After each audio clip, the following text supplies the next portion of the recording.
Buenas tardes a todos y a todas, a todes también. Esperamos que estén todas y todos bien en sus casas. Estamos en una nueva versión de nuestros seminarios virtuales.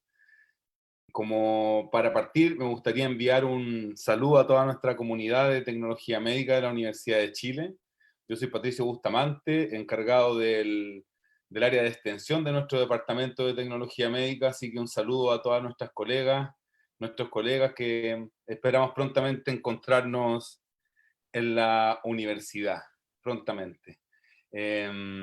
Llevamos semanas complejas, esperamos que todas y todas estén con mucho ánimo. También el reconocimiento que hacemos siempre a los profesionales de la salud, a las profesionales de la salud, quienes están diariamente en nuestros servicios, ¿no es cierto?, protegiéndonos, cuidándonos, y también a todo el personal que trabaja en los hospitales y en los centros de salud, haciendo posible que sobrevivamos a esta pandemia. Números complejos esta semana, digo números. La última sesión estuvimos hablando respecto a la muerte, hasta qué punto, ¿no es cierto?, pensamos en todas las personas y familias que hay detrás de cada historia. Esta semana, una semana con muchos muertos, ¿no? Que nos hace pensar en muchas cosas, en cuidarnos sobre todo y en también comprender lo complejo que es quedarse en la casa cuando la situación económica no acompaña, ¿no es cierto?, con esta lluvia y el frío. Así que a estar atentos y atentas, solidarios, solidarias y pendientes, ¿no es cierto?, de la ciudadanía en general. Hoy nos convoca el ámbito del laboratorio clínico, la biología. Nuestros colegas están en el sur, hoy día estamos sureños, ¿no?, con la lluvia y todo. Tenemos de invitado al profesor Tomás Zambrano de nuestro departamento, que está en Temuco. Hola, Tomás. Hola.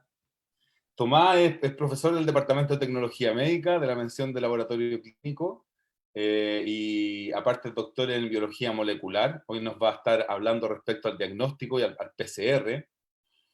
Y nuestro segundo invitado es Jorge. Hola, Jorge. Hola, ¿Cómo estás? bien. Desde que se conecta desde Magallanes, el colega. Así que hoy día nos fuimos hacia el sur.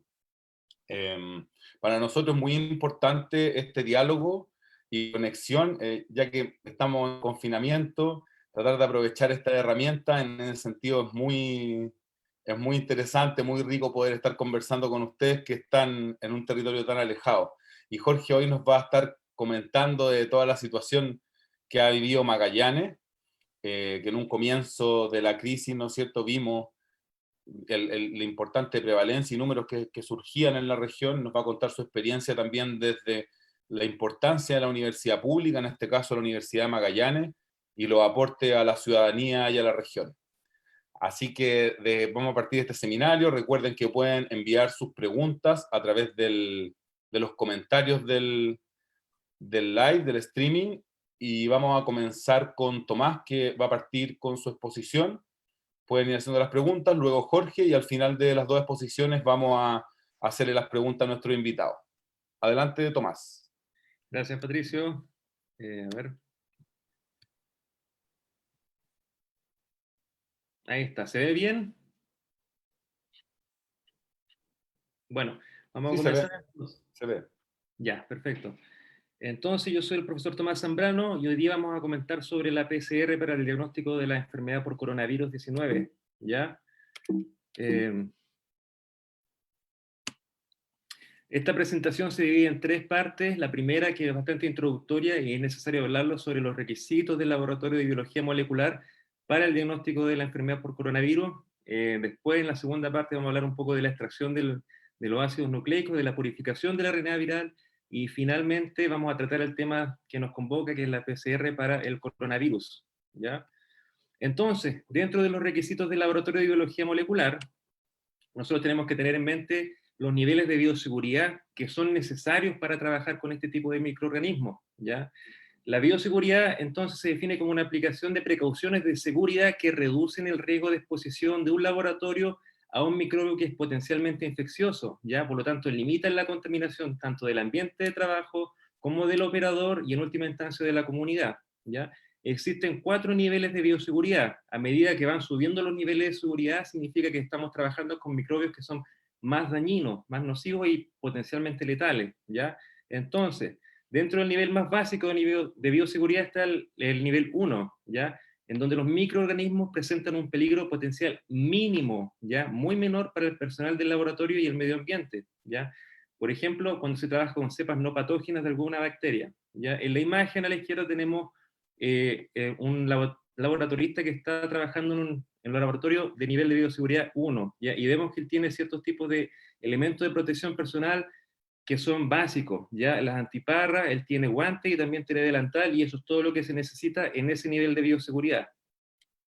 Pasando al nivel de bioseguridad 2, este nivel se basa en el anterior, en el 1, ¿ya?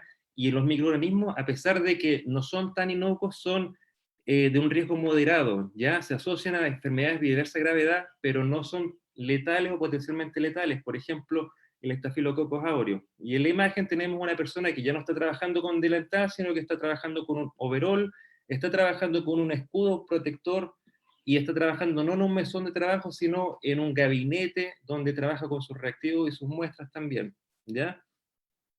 Entonces, basando los niveles superiores de bioseguridad, pasamos al número 3. Este nivel se basa en los requisitos del nivel anterior de bioseguridad, y en este nivel los microorganismos causan enfermedades graves o potencialmente letales a través principalmente de la transmisión respiratoria, ¿ya? Un ejemplo de eso es el Mycobacterium tuberculosis, el bacilo de la tuberculosis, y ahora también, lamentablemente, el ejemplo del coronavirus, ¿ya? Y ahí en la imagen se muestra un laboratorista, está trabajando con más medidas de bioseguridad, y especialmente en el punto B se muestra un gabinete de bioseguridad, que es un elemento esencial para trabajar con este tipo de microorganismos, y lo vamos a tocar más en detalle adelante, ¿ya?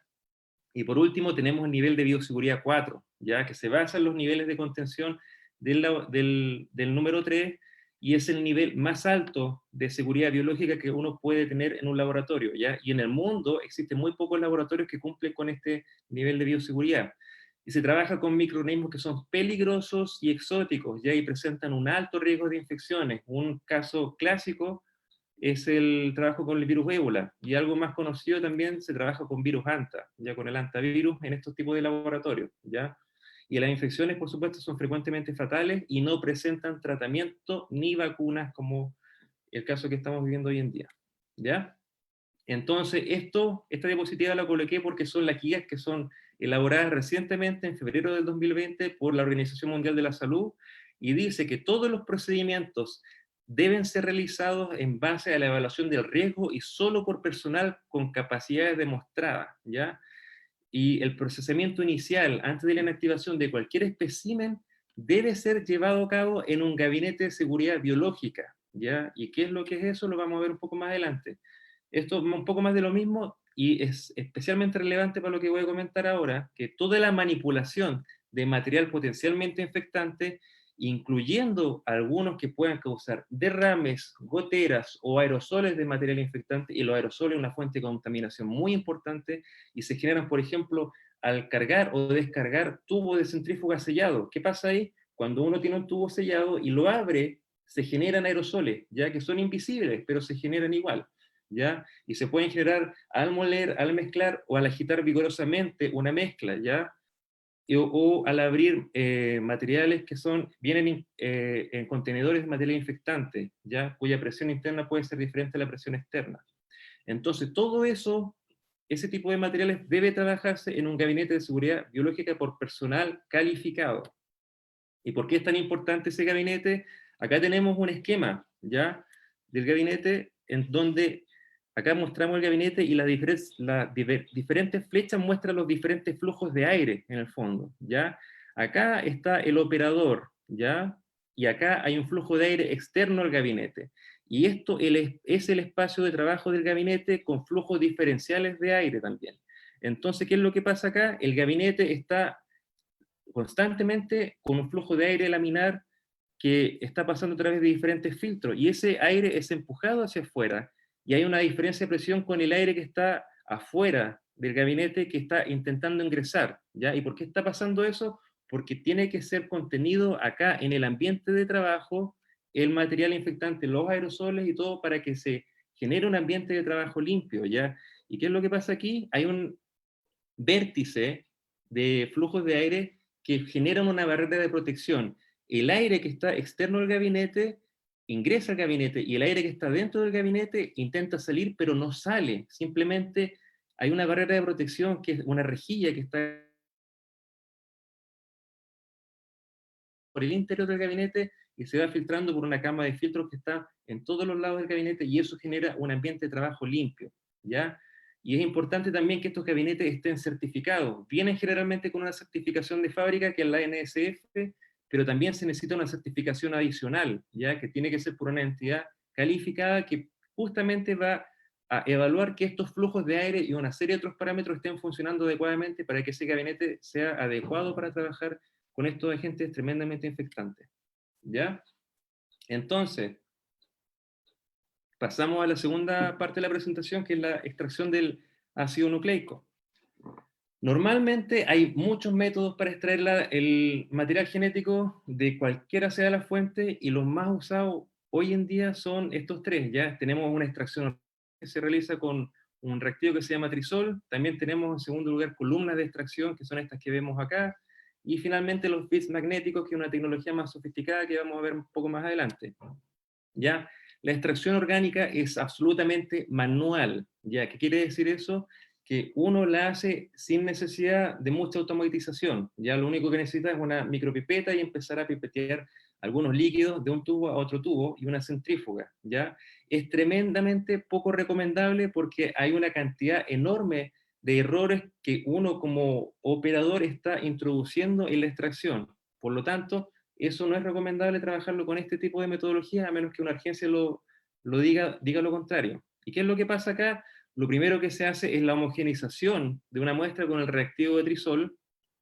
Ya se homogeniza con una agitación bastante violenta, se agrega cloroformo y se centrifuga. Posterior a eso, se generan tres fases en el tubo de reacción, ¿ya? Una capa superior que va a contener el RNA, una interfase que va a separar la capa superior de la capa inferior, y la capa inferior que es DNA y proteínas. Entonces, dependiendo del material que yo voy a necesitar usar, voy a sacar lo que está de arriba o lo que está al fondo del tubo y lo voy a llevar a otro tubo limpio, en donde voy a precipitar con isopropanol, se hacen los siguientes lavados con etanol y finalmente se luye y se rescata el material genético en una solución adecuada, que puede ser un buffer T o agua libre de nucleasa, ¿ya?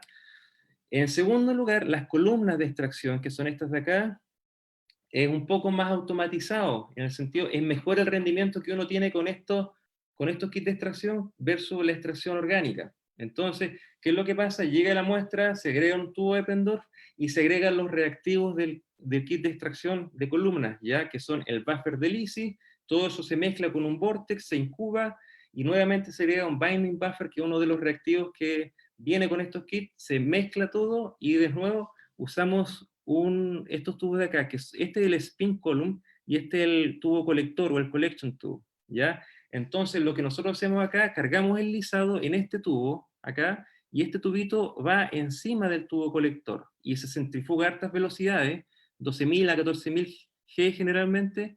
Entonces todo el contenido de este tubo va a pasar automáticamente al tubo colector, y lo que nos interesa, el material genético que nosotros vamos a usar, queda atrapado en estas membranas, ¿ya?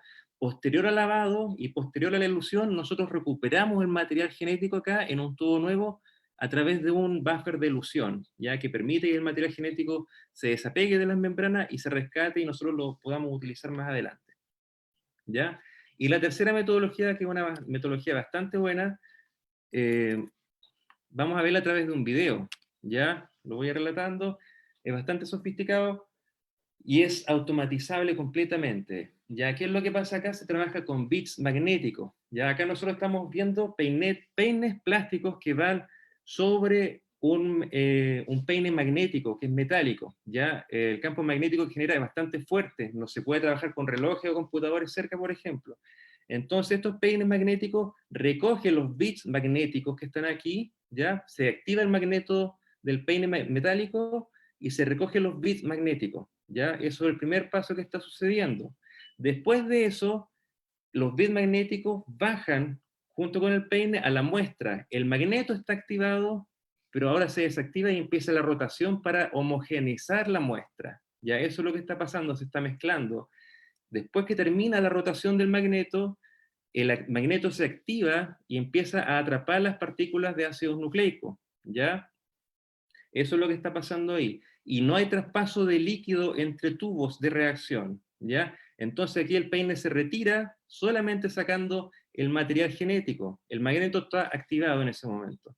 Se pasa a otro pocillo de reacción, ¿ya? Y bajan los peines y ahí empieza a la rotación de nuevo. El magneto se desactiva, empieza la rotación y esta es la fase de lavado, ¿ya? Donde se eliminan las impurezas y se realiza con etanol. Mientras más puro el etanol, mejor va a ser la purificación del ácido nucleico. ¿Ya? Nuevamente, el magneto se activa, la rotación se inactiva y se recogen los ácidos nucleicos para finalmente trabajar con una tira de elusión, donde hay un buffer de elusión. Y ahí es donde se agrega el material genético purificado, y del cual nosotros vamos a usar más adelante para hacer la PCR. ¿Ya? Entonces el magneto nuevamente se activa, se retiran las pelas magnéticas, y ahí queda el material genético completamente en óptimas condiciones para ser utilizado en metodologías subsecuentes. Ahí entonces ya se termina con esos peines plásticos, se descartan los bits magnéticos y queda nuevamente la placa, el magneto, ya principalmente, para hacer de nuevo la metodología. ¿Ya? Entonces,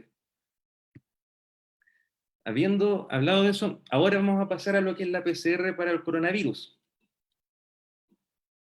Y antes de eso quisiera hacer un llamado a la atención porque apareció información en medios de comunicación masiva que dicen, por ejemplo, que el examen de PCR es una técnica creada y elaborada en el ISP, ¿ya?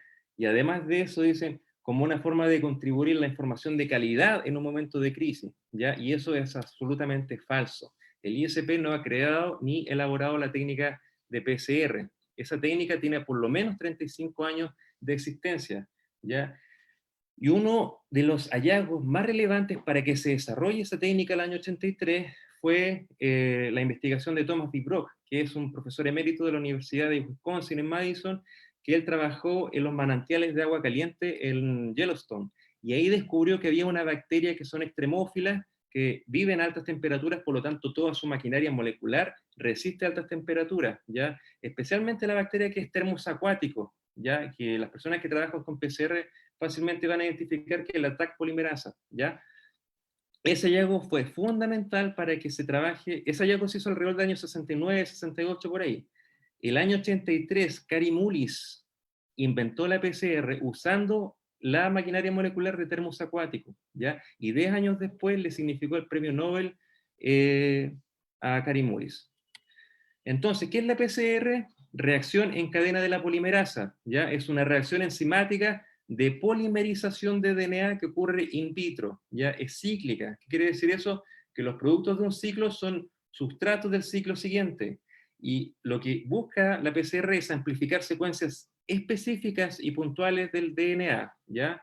¿Y esto qué significa? Que te permite la visualización del ADN. Normalmente nosotros no podemos ver el ADN a simple vista, y antes de la PCR teníamos que trabajar con cantidades enormes de ADN para poder visualizarlo. Y todo eso ya se mejoró porque nosotros en teoría podemos trabajar a partir de unas pocas cantidades, nanogramos o picogramos de ADN, para lograr una visualización a través de la técnica de PCR, ¿ya? Y cuando hablo de PCR estoy hablando de PCR convencional o PCR de punto final, y existen variantes de esta técnica, que es la PCR en tiempo real, que es la que se está utilizando hoy en día para el diagnóstico de coronavirus, ¿ya? Entonces, ¿cómo se trabaja la PCR? Ya, acá tenemos, por ejemplo, los implementos básicos de un laboratorio, en donde tenemos la micropipeta, tenemos una punta de micropipeta y un tubito Eppendorf, ¿ya? Esto lo amplificamos un poco y tenemos que en este tubo de reacción que está acá, nosotros tenemos que agregar diferentes reactivos que son iniciadores, por ejemplo, en primer lugar, iniciadores, primers o cebadores, ¿ya? Que son secuencias cortas de ADN que son complementarias al ADN que nosotros queremos amplificar, ¿ya? Y que son tremendamente necesarias y van a comenzar la amplificación del ADN. Tenemos en segundo lugar los DNTPs. ¿Qué son los DNTPs? Son los dinucleótidos trifosfatos, ¿ya? Son las bases nitrogenadas que van a permitir que se polimerice el ADN. Esto quiere decir que vaya extendiéndose, ¿ya? ¿Y cómo se logra la extensión? A través de la acción de la TAC polimerasa, ¿ya? Proveniente de termos acuáticos, por eso se llama TAC polimerasa. Necesitamos magnesio también, porque el magnesio es un cofactor importante para que funcione la polimerasa. Sin magnesio no va a funcionar, y si no funciona, no va a haber amplificación del producto de PCR. Necesitamos también buffer, un buffer para que se le otorguen condiciones adecuadas para que funcione esta enzima polimerasa. Y finalmente necesitamos agua, pero no necesitamos cualquier agua. No funciona agua de la llave ni agua destilada, es agua altamente pura, grado de biología molecular, ¿ya? Estos reactivos pueden venir por separado, o también en los kits de reacción que se están trabajando para coronavirus pueden venir, en este caso los iniciadores o los ensayos pueden venir en un tubito de reacción. Esto que se ve en café se denomina master mix y viene en otro tubo de reacción, y el agua también se trabaja por separado, ¿ya? Y para que vean un poco la sutileza de esta técnica, estamos hablando que se trabaja en volúmenes muy pequeños. No voy a hablar de concentraciones, voy a hablar de volúmenes acá, ¿ya? Nosotros tenemos que trabajar con un volumen aproximado de 1 a 2 microlitros de iniciadores o primers, ¿ya? El master mix lo trabajamos con un volumen entre 6 a 8 microlitros, y el agua, grado de biología molecular, 10 a 12 microlitros, ¿ya? Y eso da un volumen de reacción total para una reacción de 20 microlitros, ¿ya? Y es un volumen tremendamente pequeño. Para que tengan una idea, una gota, cualquier gota, tiene un volumen entre 50 y 60 microlitros, y nosotros estamos trabajando para una reacción de PCR con un tercio de ese volumen. Y necesitamos una 50ª parte de una gota de agua para colocar los iniciadores. Así de sensible es la técnica, y así de sensible también es a los errores que uno le introduce a pipetear, ¿ya? Por eso tiene que ser realizada por personal capacitado. ¿Cuál es el principio de la PCR? Generalmente podemos dividirlo en 3 etapas. En la primera etapa, nosotros tenemos la cadena de doble hebra acá arriba, ¿ya? Entonces, ¿qué es lo que ocurre? Una denaturación. Eso significa que la doble cadena de ADN se abre, ¿ya? Y eso se logra a través de temperaturas elevadas, de 90 a 95 grados. ¿Para qué se abre esa cadena de ADN? Para que después se pueda hibridar, o la temperatura de annealing, que se llama también, se puede hibridar con los primers, los iniciadores o cebadores que nosotros hablamos recientemente. Estos iniciadores se van a pegar o se van a hibridar a la cadena, una de las cadenas de ADN, a las 2 cadenas de ADN en realidad, ya entre 50 y 60 grados Celsius. Y estos van a ser los que marcan el inicio de la extensión de la cadena que se va a formar, de la nueva cadena. Entonces después la temperatura vuelve a subir a 72 grados, que es la temperatura donde trabaja la TAC polimerasa, y la polimerasa lo que va a hacer, va a tomar todos los dinucleótidos trifosfatos que están acá en el medio y va a empezar a polimerizar la nueva cadena naciente de ADN, ¿ya? Eso quiere decir polimerización. Se está generando nuevas cadenas de ADN, y esto es el primer ciclo. Es solamente un ciclo de la PCR. Y esto se va repitiendo consecutivamente, ciclo 1, ciclo 2, ciclo 3, hasta el ciclo 40, ¿ya? Todos los ciclos tienen estas etapas. Si nosotros lo ponemos acá en un gráfico de temperatura, vemos que tenemos acá la cadena de ADN doble hebra, subimos la temperatura, ¿ya? Esta subida de temperatura se denomina tiempo de rampa, tiene que ser extremadamente rápido para los termocicladores actuales, y con una temperatura elevada se separa la cadena de ADN.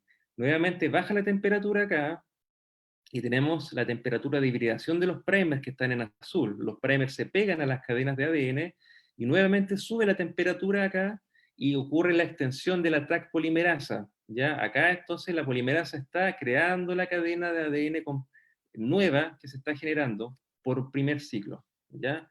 ¿Qué es lo que pasa entonces? El número de copias va subiendo exponencialmente, ¿ya? Acá abajo tenemos el número de ciclos, y acá arriba tenemos el número de copias. En el primer ciclo tenemos 2 copias de ADN. En el segundo ciclo tenemos 4 copias de ADN. En el tercer ciclo tenemos 8, 16, 32 y 64 en el ciclo número 6, y así sucesivamente, para completar en el ciclo 10, 1000 copias del ADN. En el siglo XX tenemos 1 millón de copias, y en el siglo 30 tenemos miles de millones de copias de ADN. Eso es la amplificación por PCR, ¿ya? Si nosotros tiramos un gráfico en donde tenemos el número de ciclos versus el número de copias, tenemos un gráfico lineal. A medida que van subiendo los ciclos, van subiendo las copias de ADN. Y eso en condiciones ideales de presión y temperatura. Quiere decir una eficiencia del 100%, ¿ya? Pero no siempre es así. Cuando tenemos eficiencia del 100%, nosotros tenemos una amplificación al ciclo 30 de miles de millones de copias de ADN a partir de una sola copia, ¿ya? Pero la eficiencia baja, puede ser 90, puede ser 80, en este caso tenemos 85. Y comparemos acá, en el siglo XX con eficiencia al 100% tenemos 1.000.000 de copias. Y con una eficiencia del 85% en el mismo ciclo tenemos solamente 200.000 copias. ¿Ya? La eficiencia bajó la cantidad de copias de ADN que estoy creando. ¿Y esto por qué pasa?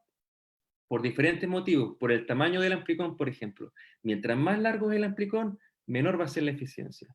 ¿Ya? La integridad del templado. Si el templado no está completamente íntegro, ¿ya? Nosotros nos vamos a poder amplificar y la eficiencia va a bajar. El diseño de los primers, si los primers no están bien diseñados, los primers son los iniciadores o los cebadores, no va a haber amplificación específica. El pipeteo es tremendamente importante, y yo lo mencioné anteriormente, se trabajan con cantidades tremendamente pequeñas, de volúmenes pequeños de reactivos. Por lo tanto, si uno no está capacitado, si no está trabajando como corresponde con las micropipetas, se introduce un error, eso genera un error también en la amplificación de la PCR. La concentración de reactivos, ¿ya? Tienen que ser las concentraciones adecuadas, y también la presencia de inhibidores. Hay muchas sustancias que pueden inhibir la PCR y que tenemos que descontaminarlas absolutamente de toda la superficie de trabajo antes de comenzar a trabajar con la PCR. ¿Ya? Entonces, esto es lo que pasa en teoría, una relación lineal, ¿ya? A mayor cantidad de ciclos acá abajo, mayor cantidad de copias de ADN, pero lo que pasa en la vida real es esto. Hay un punto de quiebre acá, ¿ya? En donde la curva ya no sigue recta, sino que se genera una meseta que se llama plató. Ese plató se genera por diferentes condiciones, porque la polimerasa va perdiendo su actividad a medida que pasan los ciclos, porque se van acabando los sustratos como los DNTP, y así sucesivamente. Entonces esta es una curva de amplificación típica de la fase de la PCR.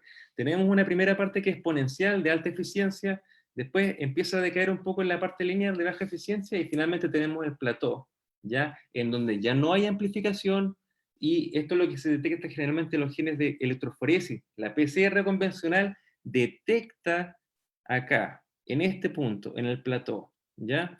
¿Y cuál es el problema con eso? Se muestra en el siguiente gráfico. Esto es un estudio donde hay 96 replicados de una sola muestra, ¿ya? Y la PCR convencional detecta acá. A partir de una sola muestra, nosotros tenemos una tremenda variabilidad en la zona de cuantificación de la PCR convencional, ¿ya? Y eso lamentablemente introduce una cantidad de errores que no permiten que esta PCR pueda ser utilizada para el diagnóstico de coronavirus. ¿Qué pasa? Este es el flujo de PCR convencional. ¿Qué pasa con esto? Primero se extrae los ácidos nucleicos, después se hace la PCR en este aparato que es un termociclador que va haciendo diferenciales de temperaturas rápidamente, y después se tiene que detectar en un gel de electroforesis, ¿ya? Entonces el flujo de trabajo demora entre 3 y 4 horas para la PCR convencional para un par de muestras solamente, ¿ya? Tenemos el termociclador, después eso se tiene que hacer una electroforesis, después de eso se visualiza en un transiluminador UV, y finalmente tenemos el resultado del producto final. Y esto es tedioso, se demora mucho tiempo y es impracticable para hacer diagnóstico de coronavirus, ¿ya? ¿Por qué? Porque la estandarización tiene que ser completa y es compleja. Tienen que estandarizarse todas las cantidades de magnesio, de primers, de temperaturas para realizar una reacción óptima, ¿ya? Y no podemos diferenciar, por ejemplo, de 10 copias entre 50 copias. No es cuantificador, no cuantifica esta técnica, ¿ya? Tiene baja sensibilidad, baja resolución, no es cuantitativa, como ya lo dije, no es automatizado y necesita un procesamiento post-PCR, que es la electroforesis, ¿ya? Por lo tanto, se trabaja con PCR en tiempo real, que es una variante de la PCR, ¿ya? Cuando hablan de PCR, en las cifras del ministerio están hablando de PCR en tiempo real. Este método se basa en la PCR convencional y detecta una señal fluorescente durante el transcurso de la amplificación. ¿Qué quiere decir esto? Que no lo detectamos en el punto final. Se detecta a medida que van pasando los ciclos, ¿ya? Entonces el flujo de trabajo es mucho más simple. Se realiza la extracción, Después de eso se hace la PCR y se detecta automáticamente. Y eso es todo el flujo de trabajo y eso es extremadamente rápido, ¿ya? Y acá tenemos un gráfico clásico de amplificación de PCR en tiempo real. Este es un esquema bastante simple de lo que implica un equipo de PCR en tiempo real. Tenemos el termociclador, que es el aparato que va ciclando las temperaturas rápidamente. Tenemos una fuente de luz que va a excitar ciertos fluoróforos que están en los reactivos. Y tenemos finalmente un detector que va a detectar esos cambios de la señal fluorescente. ¿Qué pasa entonces en el ciclo 1? ¿Ya? En el ciclo 1 tenemos una señal fluorescente. A medida que van pasando los ciclos, se va generando más producto de PCR, la luminosidad o la fluorescencia se va amplificando. Entonces, cuando tenemos una gran cantidad de productos de PCR o amplicones, la señal fluorescente ya es bastante obvia y la podemos detectar en este tipo de gráficos, ¿ya? Este es un gráfico de PCR en tiempo real también. Acá tenemos la señal de fluorescencia, tenemos la fase basal, la fase exponencial, la fase lineal y la fase plató, ¿ya? Que en la fase plató es donde hacemos la cuantificación por PCR convencional, pero la cuantificación por PCR en tiempo real se realiza acá, ¿ya? Y tenemos dos tipos de formas de ver esta cuantificación. Tenemos abajo un gráfico lineal y acá tenemos una línea, que es la misma línea que se repite acá, pero que se ve con mayor claridad en el gráfico de arriba, ¿ya? Entonces, nosotros tenemos que eh, ver acá el eje, por ejemplo, las unidades no van cambiando, pero la amplitud de esas unidades van variando. Y este gráfico se trabaja en logaritmo, ¿ya? Entonces, esto es lo mismo.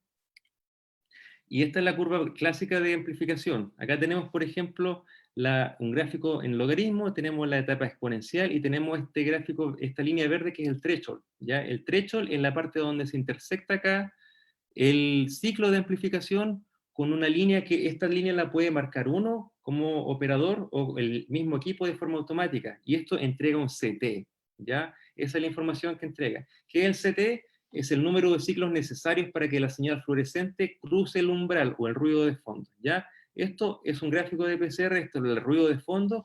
Nosotros no queremos detectar el ruido de fondo, queremos detectar amplificación, por lo tanto el CT o el threshold nosotros lo corregimos y lo dejamos siempre sobre el ruido de fondo y detectamos acá entonces la amplificación específica de cada uno de los amplicones. Por ejemplo, en A, nosotros tenemos el CT acá, por ejemplo, eso nos indica que tenemos un CT de 17 aproximadamente, y así sucesivamente. Entonces, ya estoy finalizando con esto. Esto es un esquema del coronavirus, nosotros vemos acá que tiene ciertas proteínas, la proteína Spike, que es la que se une al receptor de la enzima convertidora de angiotensina, ¿ya? Tenemos el RNA viral, que es un RNA positivo que está en el sentido de la aguja del reloj, y tenemos una serie de estructuras que están determinadas por el genoma del virus, ¿ya? Y esas estructuras están codificadas en el ARN viral, y el ARN viral nosotros detectamos ciertas secuencias en la PCR, ¿ya? Una de esas secuencias es el ORF1AB o el marco de lectura abierto 1AB, ¿ya? Y en este ejemplo, un ejemplo de una PCR de coronavirus, por ejemplo, tenemos acá el ORF que está undetermined. Eso significa que no hay amplificación de ese segmento génico, ¿ya? Pero hay amplificación de RNA-P, que es un control interno que se utiliza para ver que efectivamente se puso una muestra en ese pocillo de reacción y por lo tanto la PCR se ejecutó correctamente, ¿ya? Y si nos fijamos acá, la RNA, esto es un duplicado, ¿ya? El sample 2 es la misma muestra, es un duplicado, y la RNA-P en primer lugar marcó un CT 13.61. Eso quiere decir que si nosotros trazamos una línea, que es el threshold, nosotros intersectamos esa línea con el ciclo de amplificación y tenemos que en la primera amplificación tenemos 1361, mientras que en la segunda tenemos 1387, que es lo que marca acá, ¿ya? Y esos CT son los que nosotros utilizamos para ver si es que hay o no hay virus, ¿ya? Acá tenemos resultados de controles positivos para ORF.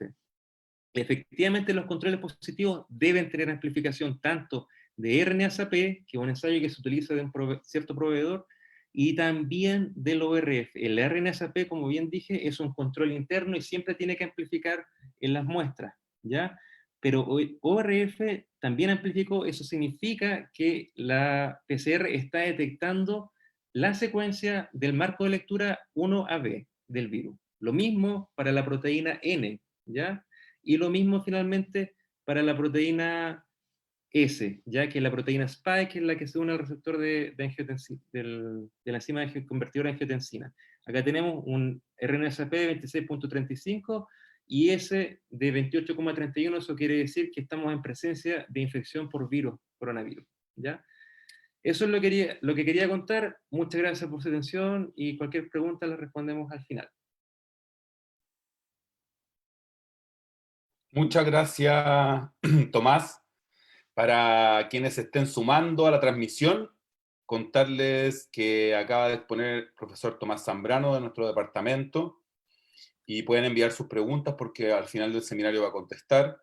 La idea de nuestros seminarios, con la diversidad de comunidad que tenemos, sabemos que tenemos una comunidad muy diversa, tecnólogos y tecnólogas médicas a lo largo del país y en el extranjero que se conectan a nuestros seminarios, nuestra comunidad de egresados y egresadas, estudiantes, colegas, también muchos profesionales de la salud y público en general, así que tratamos de dar una mirada más amplia en nuestro seminario. Tomás nos ha contado respecto al diagnóstico, nos ha explicado muy bien respecto a las técnicas, ¿no es cierto?, diagnósticas, y ahora nos va a contar Jorge González, colega de la Universidad de Magallanes, nos va a contar la importancia de la universidad pública en una región extrema, ¿no es cierto? Estamos alejados. Es importante este tema desde mi punto de vista porque hoy se tensiona, ¿no es cierto?, la importancia de lo público y lo privado, en tanto tenemos que estar en nuestras casas, por tanto el espacio público se ha visto en tensión.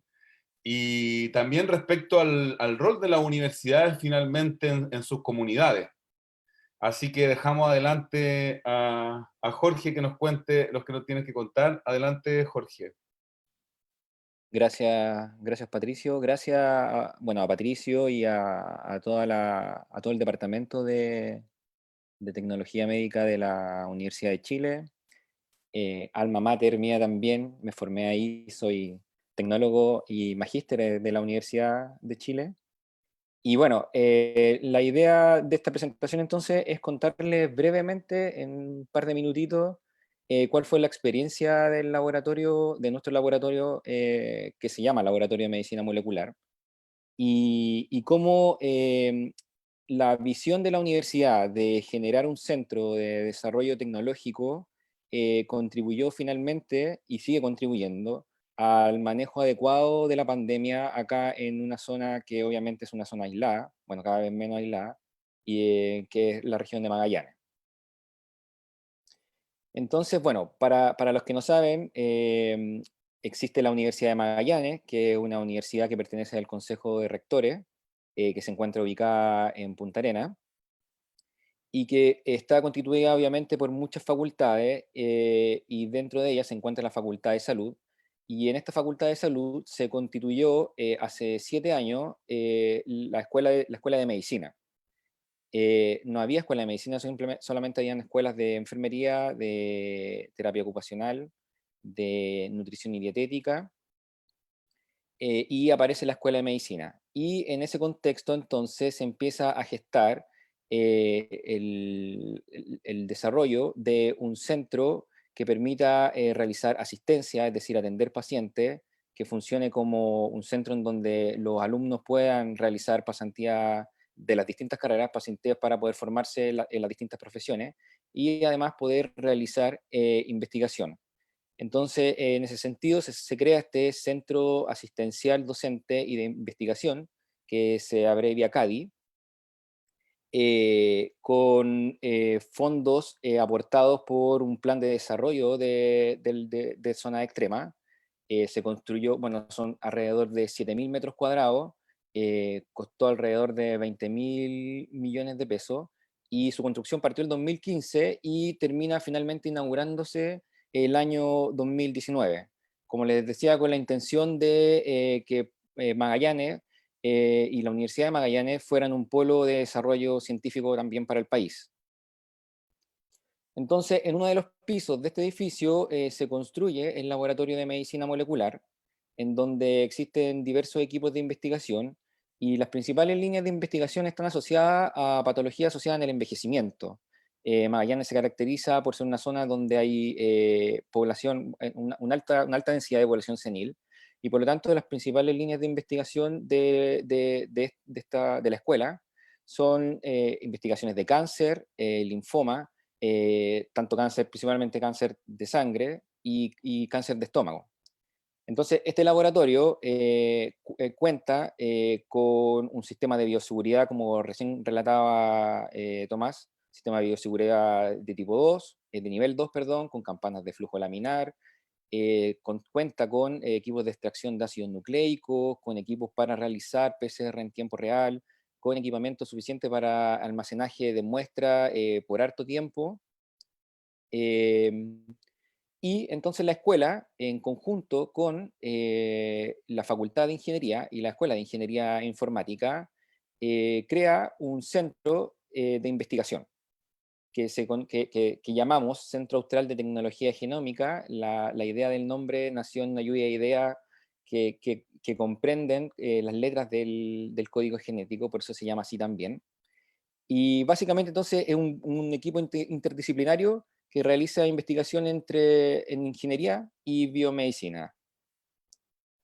Bueno, entonces hasta ahí todo bien, iba a empezar a funcionar el laboratorio, ya existían grupos de investigación y bueno, llega la pandemia y empieza a afectar a Magallanes. Aparentemente a Magallanes llega antes el virus que al resto del país. Parte de lo que les quiero contar es también que queremos ver si podemos contestar esa pregunta. Y bueno, por ahí por principios de abril, las primeras 2 semanas de abril, Magallanes y Punta Arenas fue la ciudad con la mayor tasa de contagio, superando incluso a la región metropolitana. Tasa de contagio por 100.000 habitantes. Esta foto es de ayer, de anoche, y actualmente ya somos la tercera región con tasa de confirmados por 100.000 habitantes y vamos bajando cada vez más. Entonces, la universidad detecta la necesidad de contar con un laboratorio. En ese punto, en ese momento se estaban derivando todos los exámenes a Santiago, y al igual que ahora había un tremendo retraso en la entrega de resultados, y eso obviamente afecta un montón en el manejo de la pandemia, o sea, y en el manejo también de los pacientes. Una semana de retraso significa que durante esa semana un paciente puede estar contagiando a muchas personas. Entonces, contar con esa información obviamente permite el manejo adecuado de este problema. Entonces, a fines de marzo y principios de abril, se termina de montar el laboratorio, y principalmente por funcionarios de la Escuela de Medicina, y se pone a punto la técnica de PCR, y se gestiona la validación de este laboratorio y de la técnica a través del ESP. Entonces, para el diagnóstico del coronavirus, o sea, para constituir el laboratorio, primero que todo se cuenta con personal de la Universidad de Magallanes y en conjunto con financiamiento de la NIP, y se financian un par de profesionales más que pertenecían al SUECO y a otras instituciones. Se empieza a gestionar la adquisición de diversos insumos, que fueron todos estos materiales que fue mencionando anteriormente Tomás, mediante la gestión del Servicio de Salud de Magallanes.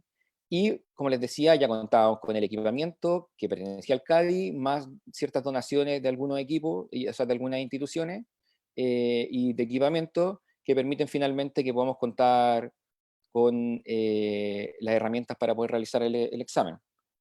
Como este equipo también cuenta con bioinformáticos, nosotros fuimos capaces de generar nuestra propia plataforma para informar los exámenes y para hacer el seguimiento al muestreo que realizamos constantemente. Actualmente llevamos procesadas más de 4.000 muestras, vamos a alcanzar casi las 5.000. En un punto de la pandemia fuimos el único laboratorio que realizaba exámenes, actualmente son 2.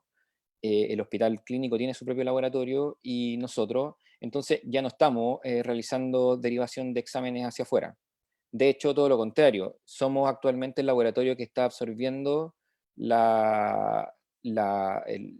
examen, es decir, el volumen de examen, el volumen de muestra de prácticamente toda la macrozona austral. recibimos muestras de Puerto William, de Porvenir, de Puerto Natales, y también de distintos centros públicos y privados de Punta Arenas. Bueno, entonces, por un lado, el laboratorio es capaz de realizar diagnóstico de coronavirus, tal como lo contó muy bien Tomás recién, con básicamente los mismos protocolos que son estándar para todos los laboratorios y que obviamente, como también lo mencionaba Tomás, requieren de personal altamente calificado y entrenado, se trabaja con volúmenes muy pequeños, hay que hacer un montón de controles de calidad y de puesta a punto de técnicas porque corresponde a metodología molecular, es decir, tenemos que ser capaces de detectar moléculas muy pequeñitas, que son el ADN de este microorganismo, poder ser capaces de amplificarlo y de poder observarlo y poder determinar la presencia o no de este tipo, o sea, de este microorganismo en pacientes. Entonces, este laboratorio, como también ya está montado para realizar investigación, nosotros actualmente también vamos a realizar investigación en coronavirus. Una de las patologías que nosotros estudiamos son los linfomas. Los linfomas son cáncer asociados principalmente a linfocitos B. Los linfocitos B son las células que son las que secretan los anticuerpos, que son uno de los principales mecanismos de defensa frente a infecciones. Entonces nosotros tenemos montada ya toda la tecnología para poder secuenciar, es decir, conocer con el máximo detalle posible la organización de estos anticuerpos. Para ello nosotros estamos utilizando tecnología que todavía está en desarrollo, pero que es tecnología de punta, es decir, lo último que se está haciendo en secuenciación, que es secuenciación por nanoporo, que como pueden ver ahí en la animación, corresponden a poritos muy chiquititos que se encuentran insertos en membranas de polímero que detectan resistencia eléctrica. Entonces cada vez que pasa una molécula por estos poros, los sistemas informáticos son capaces de generar en una cadena de texto que representa el ADN, y de esa forma podemos mirarlo. Obviamente requiere también de mucho apoyo de la parte informática. Por otro lado también, con esta misma tecnología, nosotros pretendemos realizar secuenciación del virus y del virus que circuló y que circula acá en Punta Arenas. Creemos, como les decía en un principio, que el virus y el pic de la pandemia acá en Punta Arenas estalló antes, principalmente porque hubo, o sea, en la época del verano hay una gran afluencia de gente de extranjeros, el turismo muy fuerte, hay alrededor de 1000 personas diarias que llegan en crucero, y sospechamos que probablemente por ese lado pudo haber llegado antes y por lo tanto tuvimos el pic antes acá en Magallanes. Entonces, esa información obviamente es importante para generar políticas públicas a futuro frente a situaciones así, o por el mismo desarrollo de vacunas. Conocer las cepas que hay en todas las zonas del mundo permite saber si las vacunas van a ser efectivas o no a posteriori. Y bueno, también vamos a realizar investigación específica de células de pacientes recuperados, de no recuperados, mediante técnicas de citometría de flujo. La citometría de flujo es una metodología que permite analizar de forma independiente células y de esa forma ver qué tipos de células aparecen en pacientes que están, por ejemplo, enfermos o mucho más enfermos versus pacientes que no. Y también esto está acoplado a un proyecto de plasmaféresis, la transfusión de plasma, que también está sonando fuerte a pesar de lo que dijo el ministro Mañalich, y que efectivamente funciona, y cada vez se está demostrando más. Entonces, la idea también es poder mirar a los pacientes y a los distintos donantes eh, de, ¿cómo se llama?, de plasma. El laboratorio también está inserto dentro de la red de laboratorios universitarios. Los laboratorios actualmente universitarios están cumpliendo un rol fundamental en el diagnóstico. No solamente existen laboratorios privados, sino que también las universidades están contribuyendo al diagnóstico. Y esta red tiene que cumplir dos objetivos principalmente. Uno, obviamente, es la de la realización de los exámenes, y para eso existen un montón de apoyos y financiamiento para poder ejecutarlo. Y por otro lado está el desarrollo de protocolos alternativos para posibles quiebres de stock. También en la prensa se ha hablado en varias oportunidades de que no quedan materiales, de que no quedan reactivos. Y en ese sentido, la misión de los laboratorios universitarios, ya que cuentan con un montón de gente con experiencia en el área de biología molecular, está entonces permitiendo que se pueda sortear este problema, y actualmente existen muchos protocolos que están puestos a punto, y además el desarrollo de tecnología que aparentemente podría parecer sencilla, pero no lo es tanto. Por ejemplo, aquí en la fotografía, en la parte de la derecha, se puede ver un magneto, son unos racks eh, que tienen incorporados unos magnetos que fueron diseñados o sea, por la red del laboratorio universitario, y que funcionan igual que la máquina que contaba Tomás previamente, que permiten capturar estas bolitas magnéticas y así separar el material genético que uno quiere estudiar del resto de los componentes de la muestra. Y estos racks fueron impresos en impresoras 3D. Entonces, hay un montón de colaboración científica, no solamente en el área de la biología molecular, sino también en el área de la ingeniería, que está permitiendo enfrentar la pandemia y que viene netamente desde los distintos laboratorios que componen esta red. Y bueno, obviamente quiero mencionar a toda la gente que está participando. Como les decía, la gran mayoría son funcionarios de la universidad, pero también tenemos un montón de funcionarios que no son de la universidad, que fueron contratados por la NID, y que no solamente han puesto a disposición toda su capacidad técnica y sus conocimientos a raíz de su formación profesional, sino que también ha habido muchísima voluntad por parte de todos. Estamos haciendo turnos fin de semana, feriados, y eso no está en nuestros contratos. Sin embargo, sabemos que estamos frente a un problema que es muy grande y que obviamente implica que todos podamos poner lo mejor de nosotros. Así que en ese sentido quiero nombrar a todas las personas que participan del laboratorio: a Daniela Zapata, Nexi Manrique, Diana Schofield, Hermi Álvarez, Natalia Aguilar, Carolina Pérez, Juan Ríos, Diego Álvarez, Cristian Núñez, Jorge Torres, Marcelo Navarrete y Pablo Santibáñez, porque obviamente sin el esfuerzo y la voluntad de cada uno esto no sería posible. Paso el dato también que el laboratorio, bueno, tiene un mail. Como les decía, una vez que pase todo esto, nosotros vamos a continuar haciendo investigación, así que hay gente interesada en conocer esta preciosa zona y venir a trabajar y a investigar. Las puertas están abiertas, así que es cosa de que nos escriban y conversamos. Eso era lo que les quería contar. Oiga, muchas gracias, Jorge. En la lengua de señas chilena, que es como se comunican las personas sordas, hacía el aplauso. Así que te vamos a mandar un aplauso en lengua de señas. Y me voy a tomar también la libertad de mandar un saludo a Punta Arenas City. Yo tuve la suerte de vivir 2 años en esa ciudad. Trabajé, mi primer trabajo fue en Punta Arenas. Una zona muy bonita. Y qué importante todo lo que nos comenta. Gracias por aceptar venir a nuestro seminario. Qué importante para nosotros también este nexo interuniversidades y darse cuenta finalmente de la relevancia de la universidad pública, ¿no? Más en estos contextos. Cuando tú nos cuentas que el laboratorio de la universidad está haciendo cargo de los diagnósticos, es importantísimo relevar el valor y el rol de las universidades, y aquí también que todos y todas reflexionemos respecto a su financiamiento, ¿no? A la relación a la relevancia que tiene la universidad pública hoy día en este contexto y en cualquiera, ¿no? La importancia de la universidad, de la ciencia, para la humanidad finalmente, en este caso para que sobrevivamos. Tanto tu presentación viene a relevar el compromiso que tienen que tener los gobiernos, el Estado, con la educación pública, con la universidad pública, por lo que significa para sus comunidades. Vamos a aprovechar también de mandarle un saludo al otro extremo, a la gente de la Universidad Tarapacá, a los colegas, a las colegas que están allá en Arica, que yo he tenido la suerte también de trabajar junto a ellos. Y una vez estando en un seminario en la Universidad de Tarapacá, una profesora que hace investigación, tenía un centro en Putre, una ciudad con una altura y muy alejada, eso sí, más aislamiento.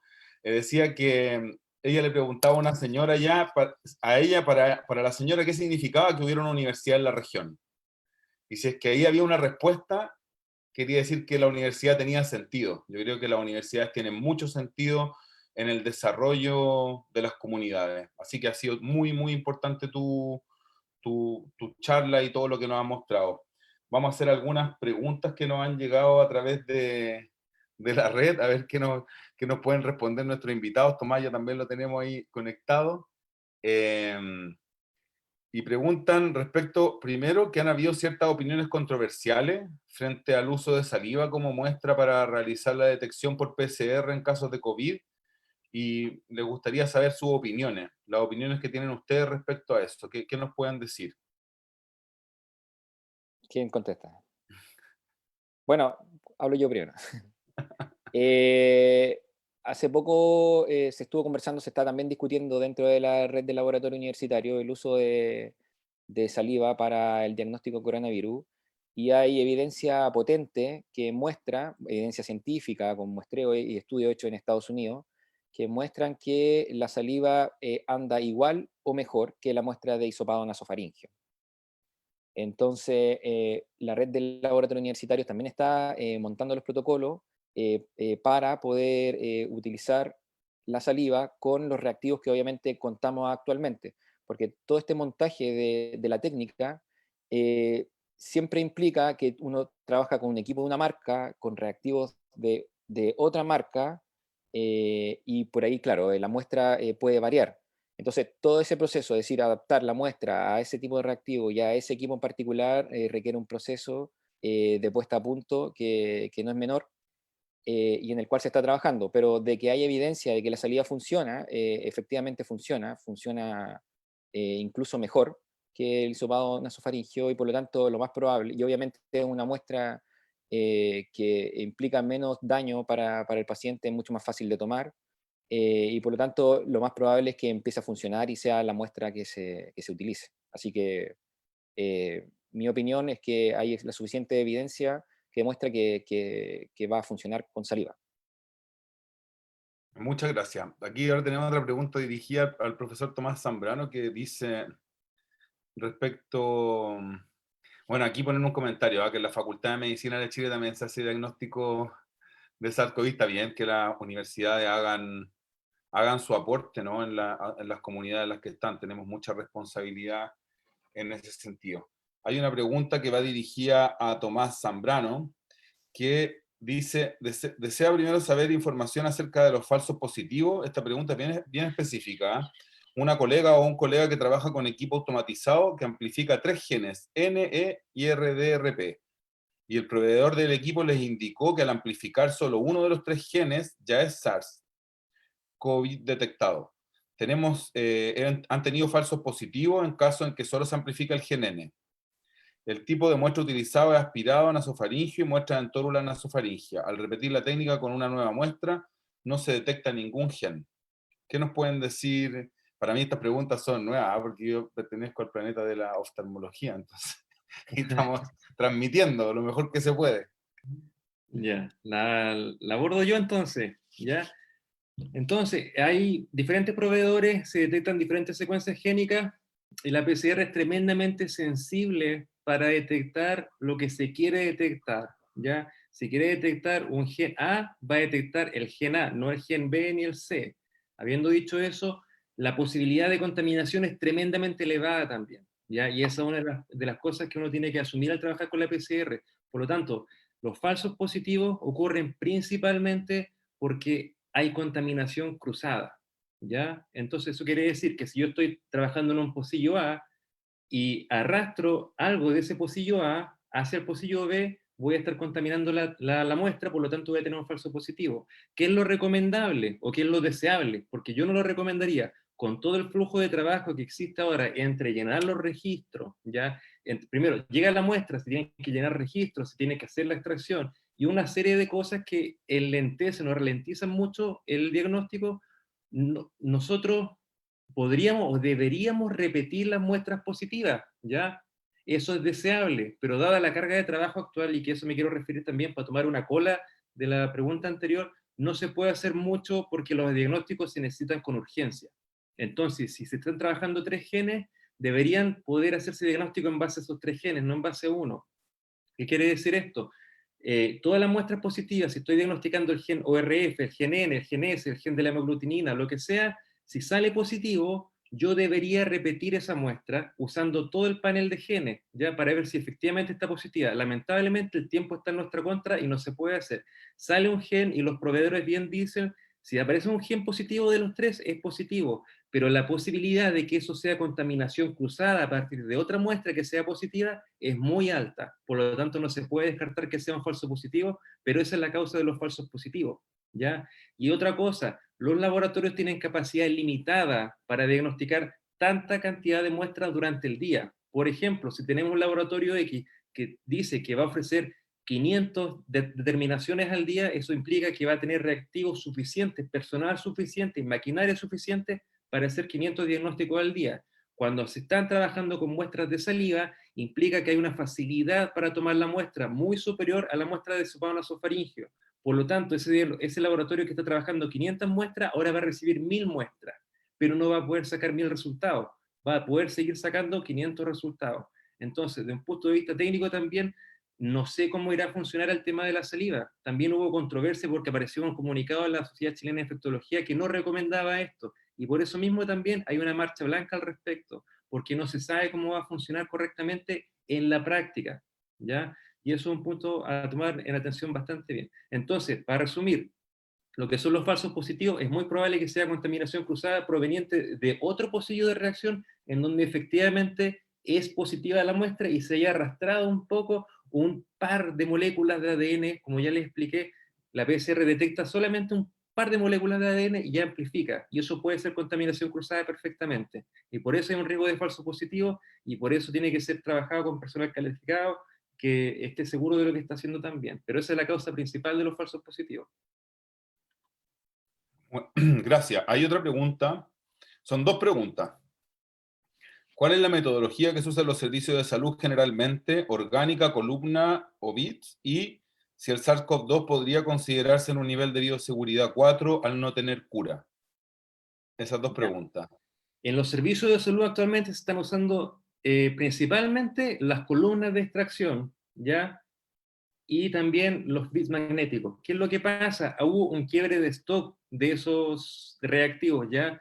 Y no solamente esos reactivos, todos los insumos que se utilizan para la PCR son esenciales. Por ejemplo, no podemos trabajar con puntas de micropipeta que no tengan filtro, porque se generan aerosoles y esos aerosoles contaminan la micropipeta, que también es una cosa de falsos positivos. Al contaminar la micropipeta y tomo la muestra A y después tomo otra punta con la muestra B y no estoy trabajando con puntas con filtros, se contaminan las muestras, ¿ya? Entonces no estoy detectando una muestra, estoy detectando dos, ¿ya? Entonces todos los insumos son importantes, se quebraron la cadena de stock de los reactivos de extracción. Entonces eso quiere decir que no se pudo hacer extracción con los kits automatizados, que son los recomendables para hacer la detección, ¿ya?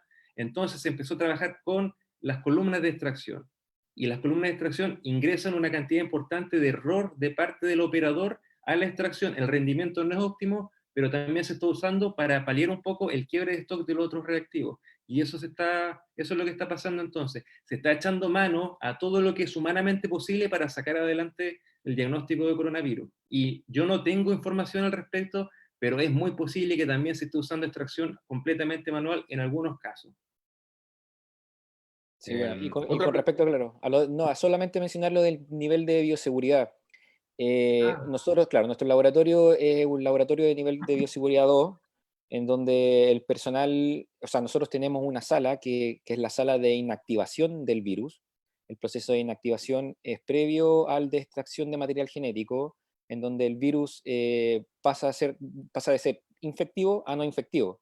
Se destruye la cápsula que lo protege y por lo tanto ese material ya queda listo para ser utilizado sin daño para el operador. Entonces actualmente nosotros trabajamos con un laboratorio de nivel de bioseguridad 2, en donde la gente que inactiva el virus ocupa pechera, guantes, doble guante, más antiparra, cofia, etcétera, un overol también. Y una vez que se realiza la inactivación del virus, ya pasa a la etapa de extracción y obviamente de ahí en adelante ya se puede manipular como una muestra sin riesgo para el personal. Entonces, en ese sentido, está establecido que con el nivel de bioseguridad 2 para el manejo del coronavirus es suficiente. Y por lo demás, bueno, el personal del laboratorio también se está testeando constantemente y nosotros hasta el momento no tenemos ningún infectado, por lo tanto, se puede decir que el manejo de las muestras ha sido el adecuado y con un nivel de bioseguridad 2.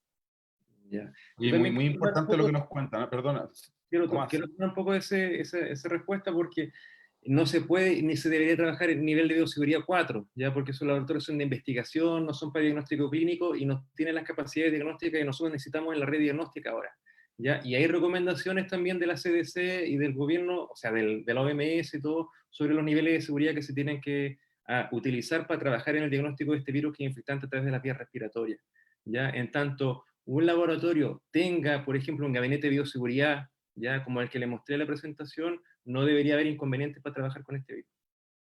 Oye, muy interesante lo que nos cuentan, ¿ah? Creo que en este contexto también nosotros eh, pertenecemos a una disciplina con una identidad poco compleja, porque como somos tan diversos, la población en general muchas veces no conoce nuestro trabajo, ¿no? Creo que esto de alguna manera nos permite mostrar, ¿no es cierto?, en nuestra identidad de colegas cómo es que estamos aportando al sistema de salud y en este caso a esta situación de pandemia. Los colegas y las colegas del área física, tranquilidad porque el próximo seminario se viene desde radiología y física médica, vamos a estar ahí conversando con colegas de ese ámbito, a ver cómo también están aportando desde la disciplina, desde esa área, ¿no? De la física médica y la radiología. Y hay una pregunta también respecto a los test rápidos. Como que hay un test que se vende, ¿no? Como un poco para comentarle a la comunidad. ¿Qué opinión tienen ustedes respecto a eso? ¿Qué nos pueden contar? Bueno, el test rápido es un test que permite detectar los anticuerpos, principalmente, es decir, la respuesta que genera el organismo frente al virus. Entonces, en ese sentido, es una forma indirecta de ver que una persona se encuentra infectada y permite principalmente eso, o sea, hacer el seguimiento de la respuesta inmune frente al microorganismo. Em, en general funcionan bien, tienen una alta sensibilidad, una alta especificidad, pero sigue siendo la técnica estándar, la PCR, porque es la técnica que permite detectar la presencia del material genético en las muestras de los pacientes. Entonces, son cosas que están obviamente relacionadas, no hay defensa contra el virus si no hay virus, por lo tanto, indirectamente estos test rápidos te indican que lo más probable es que la persona pueda estar infectada o pueda haber cursado la infección, porque eso también es el otro problema. Los anticuerpos pueden continuar en el tiempo y el virus va a haber desaparecido, entonces si uno se queda con la información solamente del anticuerpo, uno podría interpretar que la persona está infectada, pero en verdad solamente está circulando la defensa. Bueno, eso nos Entonces, comentaba también la doctora Mercedes López en el primer seminario que hablamos sobre inmunología, nos comentaba respecto a eso y a los carnets que se querían hacer y todas esas medidas que se querían tomar. Le mandamos saludos al colega aquí, al profesor Fernando Valiente, que nos manda felicitaciones a los colegas, un increíble aporte desde las universidades regionales, así que aprovechamos de mandarle otro saludo a la Universidad de Tarapacá en Arica, a la UMAC ahí en Punta Arenas, y que sin duda tenemos que colaborarnos y hacer red de apoyo entre nosotros. Sin ustedes, dice, la capacidad de testeo sería muy baja en sus regiones, así que un gran reconocimiento a su trabajo. Aquí otro colega por interno pregunta qué piensan de usar los GenExpert en la red pública, siendo que es un equipo conocido para los colegas. Esa es la pregunta que hace. No sé, Tomás o Jorge. Jorge puede responder eso. no, espérame, ¿cómo fue la pregunta? Dice, ¿qué piensan de usar los GenExpert de la red pública, siendo que es un equipo conocido para los colegas? No conozco ese equipo. ¿Y tú, Tomás, puedes decirnos algo de eso? Personalmente yo no he trabajado con ese equipo, así es que no puedo hablar de lo que no conozco. Ya. Bueno, hay otra pregunta también respecto al control interno y externo de PCR. ¿Qué nos pueden decir de eso? Esa la quiero abordar yo. Hay una serie de controles que se tienen que cumplir a la hora de trabajar con la PCR, ¿ya? Primero, técnicamente se trabaja con controles negativos, que se llama NTC el primero, el No Template Control, que ese control es un control que verifica la calidad del agua y de los reactivos que se hacen en pre-PCR, y debería dar sin amplificación en la reacción de PCR. Se trabaja también un control de extracción, que es negativo, que se realiza con agua, se hace la extracción y en vez de pasar una muestra se trabaja con agua, ya para ver si es que el agua que estamos trabajando en el gabinete de bioseguridad está contaminada o no, o si las micropipetas están contaminadas o no. Y ese control debería dar absolutamente negativo. Se trabaja también con un control positivo de extracción. ¿Esto qué quiere decir? Es un pool de muestras negativas en donde debería haber amplificación del control interno, que es la RNA-SAP, pero no debería haber amplificación de los genes o las secuencias génicas que estamos buscando, sea ORF, sea N, sea S o cualquier otro producto que codifica el RNA viral. Y también se trabaja con los controles internos del kit, que son los controles virales, que no son virus per se, pero son secuencias sintetizadas, ya no son infectantes, pero son secuencias del SARS-CoV-2, y esas secuencias deberían dar positivo tanto para la RNA-SAP como para cada uno de los genes que estamos incluyendo en el control. Y esos son los controles técnicos que se utilizan. Oye, Y Tomás, me claro, gustaría... Ah, perdona. y eso con respecto al control interno. El control externo, en general, son muestras que envía una institución externa a la que está haciendo el análisis. Generalmente son generados por el ISP para las distintas determinaciones. No hablemos solamente de SARS-CoV-2, sino de cualquier virus. Entonces los laboratorios clínicos en general se someten a esos controles de calidad externos, en donde envían una muestra de la cual uno no sabe el resultado, no sabe si es positivo o negativo, la informas como cualquier otra muestra, y después se comparan los resultados con el ISP, y así uno puede ver si está trabajando adecuadamente o no. En el caso de este virus, que es nuevo, obviamente los controles externos no se están realizando. La manera en que controla el ISP es que uno envía muestras para allá, para las positivas, y ellos realizan la técnica con sus protocolos, con su equipo, y finalmente confirman de vuelta si el resultado es el mismo o no. Muchas gracias. Oye, aquí también me insisten un poco, Tomás, si es que Pato, pudiera... quisiera tomar un poquito una cola de eso también, ya sobre los controles externos. Efectivamente, lo que dice el colega es cierto. Hay un control que se hace para echar a andar un laboratorio, que es una concordancia que se hace entre un laboratorio nuevo que está diagnosticando PCR versus el centro de referencia, ¿ya? El centro de referencia es el centro que procesa las PCR, y los laboratorios que antes no existían en la red de salud y que ahora suman más de 80 laboratorios cuando antes había menos de 20, tienen que tener una concordancia entre los resultados que informa el centro de referencia versus el laboratorio nuevo. Y esa concordancia la ve el ISP y tiene que ser perfecta. Si la concordancia es 100%, tanto resultados positivos como negativos, existe luz verde para echar a andar el laboratorio. Pero también hay auditoría. Las muestras positivas deben ser guardadas porque se tienen que enviar al ISP para que ellos estén auditando efectivamente que nosotros estamos haciendo la metodología como corresponde, tenemos resultados que son claros y precisos, porque el ISP debe tener los mismos resultados también. Y esa también es una forma de auditoría externa o control externo que se está realizando. Oye, como aquí todo en este medio es muy rápido, la gente va interactuando, hay otro colega que nos dice, la gente va comentando, muy bueno que se haga debate y discusión a través de este medio. Respecto al problema de lo que está pasando con los test rápidos, nos escribe aquí Ignacio Maureira, es que la gente lo está vendiendo mucho y no hay buena interpretación por parte de las personas que están utilizando estos kits. ¿Quién regula? O sea, ¿qué opinión tienen ustedes respecto a eso? Y aquí no hay verdades absolutas, sino visiones. ¿Y qué visión tiene usted respecto al comentario que está haciendo el colega? Porque también en nuestra comunidad, en nuestro público, hay personas que no son tecnólogos médicos o profesionales de la salud, y me gustaría poder tener una visión respecto a eso. ¿Qué opinan ustedes? Bueno, obviamente incluso los mismos test ahí en la cajita, la parte de afuera, porque nosotros también estamos utilizando esos para hacer principalmente testeo dentro del personal, y también lo estamos pensando para un proyecto de investigación. Dice allá afuera que es para interpretación o sea, debe ser interpretado por gente del área de la salud.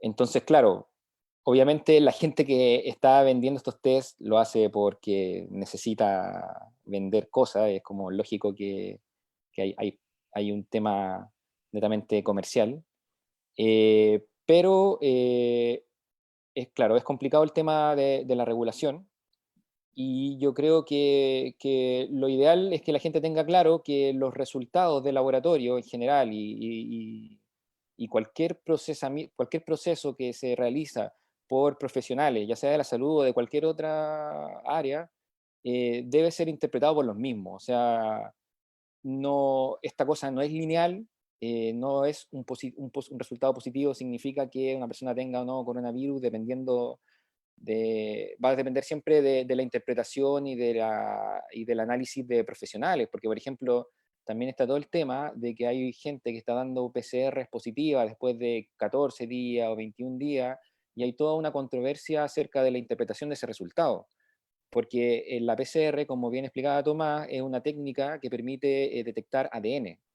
Y por ahí, por ejemplo, se sospecha también que hay muchos pacientes que, que se curaron de la enfermedad, es decir, que ya no tienen el virus, pero sin embargo el ADN que puede quedar circulando. Ese ADN circulando no generaría ningún problema en los pacientes, pero la PCR puede, por ejemplo, aparecer como positiva. Y eso, claro, si lo interpreta alguien que no conoce el tema, puede decir esta persona sigue teniendo el virus y por lo tanto siendo infectiva. Y bueno, hay otros procesos que no mencionamos ahora que permiten ver si esa muestra o no, o el resultado de eso corresponde a un virus infectivo, ¿no? Entonces, por lo tanto, creo que es importante que la gente entienda que la interpretación de esto tiene que realizarse siempre por profesionales. Muchas gracias. Oye, Tomás, me gustaría pedirte si podía enfatizar, porque aquí hay otros comentarios respecto a la bioseguridad, que es muy importante, ¿no es cierto?, la seguridad, que también es un tema que hemos podido ver desde la opinión pública, ¿no?, por los profesionales de salud que están hoy ahí en los servicios de urgencia, los equipos de protección personal, ¿no es cierto?, que tanto se ha comentado, que me gustaría que enfatizara un poco respecto a los niveles de bioseguridad en los laboratorios, porque la protección ¿no es cierto? Y trabajar en un espacio seguro también es un derecho, ¿no? Y me parece que es fundamental que el trabajo que realicemos también sea realizado en un espacio con seguridad. ¿Qué nos puedes decir, por favor? Eso es tremendamente importante, Pato. Ya, entonces, de hecho, hay muchos profesionales que no están trabajando en las condiciones idóneas. Nosotros sabemos que no tienen los EPP suficientes, que son los elementos de protección personal, para enfrentar esta pandemia, ya este virus tremendamente infectante. Para hacerlo un poco más didáctico, por ejemplo, el laboratorio de PCR dedicado al diagnóstico de COVID, hay un tema que es con las presiones de aire, ¿ya? Eso quiere decir que en la sala de extracción y en la sala de PCR tiene que ir primero separado de la sala de pre-PCR, ¿ya? No puede estar todo en un solo lugar. Y esas habitaciones tienen que tener dedicado. Y esa habitación tiene que tener un diferencial de presión, de forma tal que cuando estoy trabajando en la extracción con todo el material genético, posiblemente dando vueltas, tanto a partir de las muestras como del gabinete de bioseguridad, haya una presión negativa en la sala para que ningún material salga de esa sala, ¿ya? Y se quede dentro de esa sala. Mientras tanto, en la sala de PCR tiene que haber una presión positiva para que no se contamine la parte del gabinete donde estoy trabajando los reactivos de la PCR, ¿ya? Y eso ya tiene que ir en consonancia con el nivel de bioseguridad. Y el nivel de bioseguridad recomendado por la CDC y recomendado por la OMS para trabajar en este tipo de patología es el nivel de bioseguridad 3, principalmente por la necesidad de trabajar con un gabinete de bioseguridad que impida la contaminación del operador y que también impida la contaminación del resto del recinto hospitalario donde se está manipulando esa muestra, porque no olvidemos que este laboratorio está inserto en un hospital, ¿ya? No es un edificio aparte, ya no tenemos ese tipo de infraestructura, está inserto dentro de un lugar que está lleno de gente, que está lleno de pacientes. Entonces, si no se trabaja en las condiciones de bioseguridad que son idóneas, entonces tenemos un riesgo aún mayor de infectar al resto de los pacientes o los mismos personales de salud que están trabajando arduamente en el diagnóstico de coronavirus y tratando a los pacientes también. Oye, también me gustaría hacer aquí un colega que hace un aporte que dice que más que el uso de las muestras de saliva como el protocolo sería más bien una expectoración que se realizaría a cada paciente mezclada con saliva y aparentemente podría ser una muestra más representativa del tracto respiratorio. Es que escriben aquí por interno. Bueno, muchas dudas, muchos comentarios, muchas gracias a nuestra activa comunidad. A mí me gustaría agradecerle a al equipo de extensión, a los colegas y las colegas que estamos aquí reinventándonos y tratando de estar cerca de nuestra comunidad en este confinamiento, porque el confinamiento no puede significar aislamiento, muy importante que sigamos conectados y conectadas. Agradecerle a todo el equipo de extensión que está detrás de esta transmisión, a Víctor Castañeda, que es el hombre de controles aquí, colega del departamento también, y a todas las colegas y colegas que aportan para este desarrollo. Así que en 2 semanas más les vamos a esperar para hablar un poco de la radiología, de la física médica y los aportes que hay en esta situación de pandemia. Cuidarse mucho, mucho ánimo, estar solidarios, solidarias. Nuevamente vamos a enseñar la lengua de señas chilena, a dar las gracias. La gracia es así. Le damos gracias al colega ahí en Punta Arenas, gracias al profesor Tomás, que también está allá en Los Temucos. Hoy día tuvimos cargado hacia el sur. Muchos saludos y también un gran reconocimiento a la universidad pública, al aporte que hace en sus territorios y a cómo aporta, ¿no es cierto?, hoy en esta crisis sanitaria que estamos viviendo. Así que muchas gracias, nos encontramos en 2 viernes más. Muchos saludos, Jorge, muchas gracias. Gracias, Tomás. Gracias por la invitación. Gracias, Leonardo. Chao. Chao.